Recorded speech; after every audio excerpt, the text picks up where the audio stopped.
Hello guys, আজকে বানিয়ে দেখাবো আমের মোরব্বা।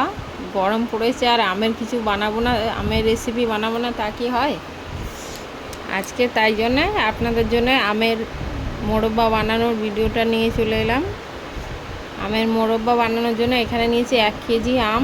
এটাকে কেটে প্রথমে গোটা ধুয়ে নিয়েছি, তারপরে কেটে একটু সেদ্ধ করে নিতে হবে হালকা, মানে একদম গলে যাবে না, শক্ত শক্ত থাকবে, তখনই নামিয়ে নিতে হবে। আমটা দেখুন, খুন্তি দিয়ে কাটলে খালি কাট লেগে যাবে, এরকম একটা হয়ে গেছে। এবার আমটাকে জল ঝরিয়ে নেব।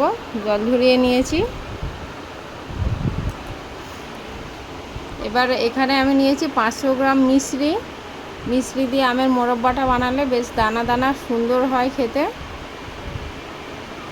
কড়াইতে আমি একটা জিনিস স্কিপ করে গেছি, আমটা আমি ঘি দিয়ে ভেজে নিয়েছিলাম, ওটা আপনাদের দেখাতে পারিনি। ঘি দিয়ে আমটা ভেজে নিয়েছি। এবারে দিয়ে দিলাম আমের ওপরে চিনি, মানে মিশ্রির পাউডার যেটা করে রেখেছিলাম সেটাই দিয়ে দিলাম, দিয়ে মেল্ট হতে দেবো কিছুক্ষণ। আর এখানে দিয়ে দিচ্ছি একটু জর্দা কালার, যেটা মানে খুব সুন্দর একটা কালার নিয়ে আসবে আমের মোরব্বাতে।